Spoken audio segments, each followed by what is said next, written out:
Hi. So today we're going to talk about taking charge of your assets. Your assets are essentially things that you have worked for, created, bought, or done that starts working for you. So it could be your car. Once you've bought it, it starts working for you. It could be your house. Once you've bought it, it's yours. Or even better, it could be a house that you've put on rent and it gives you money, that is, it's working for you without a lot of management. Similarly, your videos uh, or a book are also examples of your assets which you can create, and they will work for you once they are up on the internet or out in the world. Now, a musician's ultimate asset is their music, your music. Once you've recorded your music, it is the single one thing that's gonna be out there everywhere. It's gonna be there on your videos. It could be there on radio. It will be there on your website. It will be there on films or documentaries or web series if you've licensed it to them, and all such sorts of things. But the problem with assets is there can be a lot of them once you start creating them. So you need a system to help you guide and maintain and keep track of them smoothly. So you need to know what is where and how are they working with each other together. Now, the list of assets right now for you is these, according to me: your music, your photos, your videos, your bio, your EPK, which is electronic press kit, and we're going to talk about EPKs later on in the upcoming slides. Your website and your audience. These are the assets that you have right now. You don't have, you want to reach to as many people as possible, but there needs to be steps that you take along. But the most important thing is, how do these assets work together in that goal to take your music to most people as much as possible. So um,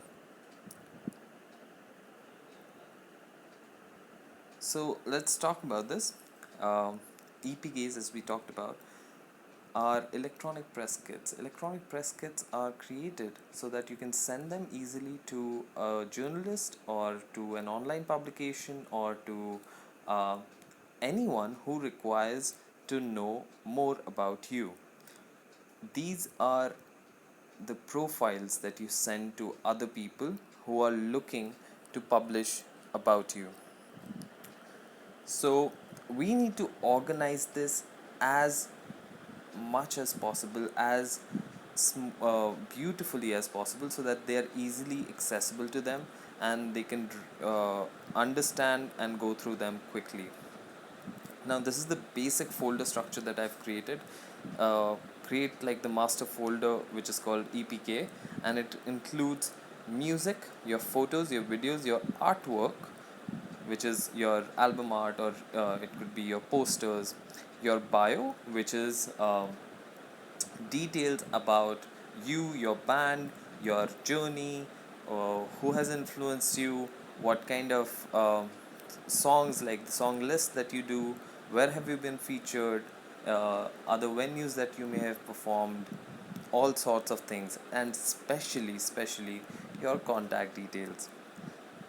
Finally, press is essentially a folder which would contain all the screenshots, videos, uh, recordings, or mobile photos of any previous press publications that you may have received uh, somewhere. So now, your music, which is like the important aspect. So the music that you put in your EPK needs to be at least 128 kbps per second or higher quality, and you need to password protect the folder. So how would you password protect the folder? So this folder, the whole EPK folder you can easily create on Google Drive, and in Google Drive there is an option of password protecting it or making it private, which allows only certain people who have access to it to read it or open it. So that way it's super simple to put up, and very easy to share with people who might want to listen to your music. Clearly this is only for music which hasn't already been published. If it's already there on Spotify or any other places, then you don't need to put a password on the folder. But if it's already out there, then you probably wouldn't need a press kit. So next is photos. Now photos are very important because photos are what gets put up on blogs or in newspapers, and there needs to be at least 4 to 5 high resolution photos. High resolution means they are of super quality. They are probably taken by a really good quality phone, such as an iPhone or some OnePlus phones, or best options that I would recommend would be DSLR photos.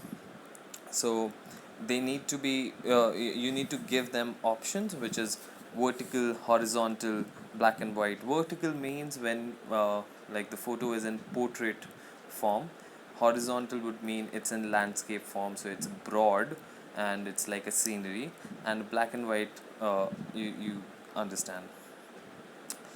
Now it should have both band photos, that is, it should have like the whole band. If it's just a single person, then a single person, and it should also have single artist photos, so that if there's a space crunch for a journalist, they are able to edit it easily to put them together and put it up on the website or the newspaper. These photos that you're curating here, that you're selecting to be put in your EPK, will also be used on your website, on your social media platforms, everywhere. These will become your face and your brand on all of your channels that you will own. So they should be really good. uh, so yeah. Now next up is videos. Videos are, clearly as they sound, easy to understand. There should be more folders, further folders in them, which is promo video. So if you're launching an album, or if you're sending this EPK out for an album, there should be promo videos on about the album or about the band. There should be live performance videos. Live performance videos are not useful for journalists per se, but they are really useful for event organizers or corporate houses or anyone who's looking at your stage presence. Without the live performance videos, it is very difficult for them to gauge, just from listening to you, how good you can be on the stage. And we're going to talk about the stage presence and what and a live audience requires out of an artist when they're on the stage. But live performance videos are crucial to getting more live gigs further on. Now there are cover song videos. I've put in cover song videos for for the songs that you already listen to, or who has the songs that has influenced you. This is so that the people who are listening to your songs, they get an idea of what are the other songs that have influenced you, and in all, help them get a better feel of the song and probably playlist it for you. Now artworks, simply, they could be posters, uh, they could be album covers, they could be t-shirts. Anything that you put your name on, or you put your face on, or you put your logo on, becomes your artwork, and that should be at least this big, which is 1400 by 1400 pixels. A usual Facebook cover page is about 1920 by 1080p, which is the resolution. So this should be able to uh, fit into that as well, and it should be on brand. You can't have completely unrelated artworks, because that would not make sense for anyone looking at it, and it would really feel sloppy.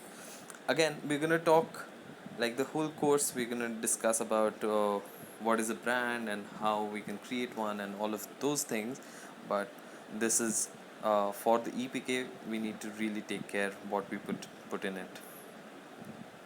Now, bio stands for biography. Biography is what you write about yourself or someone else writes about yourself. When you write about yourself, it's called autobiography. When someone else writes about you, it's called biography. Now, a bio should be written in third person. It won't be written in first person. First person means autobiography. Bio, by the name of it, means someone else, a third person, a friend, a contact, an employee has written that bio for you. So this will be the next day's topic actually, and there should be two formats to this. One sheet bio, which is just a one sheet information about you, your band, your journey, your features, where all you've been featured, all of those things, and a long bio, which includes the venues that you've performed, the festivals you might have performed at, the albums you've launched, all of those things, and even where all you're featured, such as press, your other newspapers that might have covered your story or songs, and all of that should go into a bio, and that would make it a complete bio. Then there should be press clippings, and press clippings is the last one that the folders in the EPK would be having. This will have previously featured press clippings. So all the things that you might have from newspapers to online publications to someone else, maybe a celebrity might have tweeted you, maybe a celebrity might have commented on your post on Instagram or Facebook or any of the so many social media channels. All of that can be put into the press clippings folder, and this will establish a strong trust between you and the journalist or the event organizer or anyone. These are press clippings are super useful for event organizers, for corporate houses, for journalists, obviously, for any venue owners really want to know how many, I mean, is this artist famous or not, etc. So this is an important folder to fill in. You can use screenshots, you can use PDFs for online coverage or newspaper coverage that can be found online in form of e newspapers, and it could just be photos that you've clicked from your phone, but they should be clear. They should be so clear that you can put it up on a wall and hang it. It should be that clear. Now this is very important. You need to name each one of them very clearly. So name them according to where they were found, such as suppose you got a news publication in Times of India, Jaipur Times. So you will write Jaipur Times, whatever date you were uh, uh, featured on, and probably the topic, like why you were covered. So album launch 1 or album launch Mera Shahar, whatever the name of the album is. So such names very clearly state that you have been consistently being featured in these publications or places, and it's very common for you to get in touch with the press and all of these places. So yeah, so this becomes extremely important as a folder.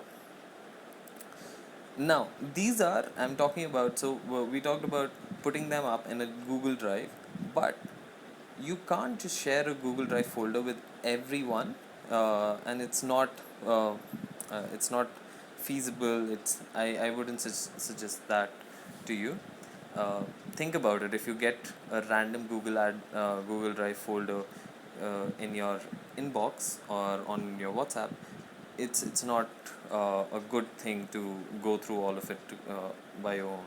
So what you can do is take them to different places, especially the Google places, and put different parts of them there so that you can just send the link.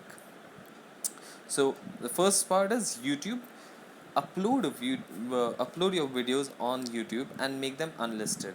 I'm saying unlisted because in case you don't want to feature them on your public profile, unlisted allows you to just keep them hidden, but you're using YouTube as a platform, and just share that link of the video with the person uh, that you want to watch, and they'll be able to watch the video. It won't appear on their public profile, but someone else might be able to, who has the link, will be able to listen to or watch your video very easily. Now you can also, once if you have multiple videos, at least three three to four videos, you can create a playlist which is also unlisted. This is very important. If the playlist is if the playlist is not unlisted, then those videos will show in this playlist. They won't show anywhere else, but they will show in this particular playlist. So that needs to be very important and taken care of when you put it up. Now once this is done, you can just copy the playlist URL and send it to whoever needs it, or just keep it in a document for further use later on. Second option actually uses the first option as well, is to create a Google site. Now Google sites are amazing. They are like the super easiest way for you to put yourself online and just put out your name, your photos, etc., and create an online hub for yourself and your content. So it's super easy. It's drag and drop. Once you go to the Google Sites option, it links directly to your email and your Google Drive. You see, it's super easy to put up your videos. You can add your photos. You can change all the content. You can use the bio that you've made and put it there. You can use the press clippings that you've selected and put those there, and just make a very simple, easy to use website to be shown to people. And you can just share the URL to anyone who wants to find you or know more about you. So that's it for the EPK part. Now we're gonna head off to website. Now website, I feel, is one of the most important assets that an artist can own. Unfortunately, only certain people have the know-how or even the smarts to start and organize a website. Even in this day and age, it is your identity online. You need to understand that. And people, once they search you, they need to find you somewhere. You can't just be found on Spotify, YouTube, etc. They want to know what's coming up later, especially when you're not that popular. You need to be found by your name with a single search, and that should be your website, because every other social media platform uh, will not be enough. Like, it won't be complete. Your website will have everything: your videos, your audio, your photos, your lyrics, your songs, everything that you want to show your audience. Now there are two quick ways to build an audience build a website. One is the advanced way, which is the WordPress self-hosted website. It's advanced because there are lot more technical steps, but it's still quick. It's hardly takes 10 minutes, maybe 15 minutes to set up a WordPress self-hosted website, and I've done several of those. Um, you've probably come to this course by one of them. And the second one, which is the starter, which I already mentioned earlier, is the Google Sites option. So these are the two ways that you can build it. The benefits of WordPress are it allows you to showcase your brand as you want. So it's simple to use, you can customize it to whatever you want it to be. It will extend functionality to include e-commerce whenever you need it. E-commerce and downloadable options. It could you could start sending people special premium downloads or for merchandise, etc., through WordPress. And it also integrates with multiple platforms, so it almost integrates with everything that is available online, which is crazy.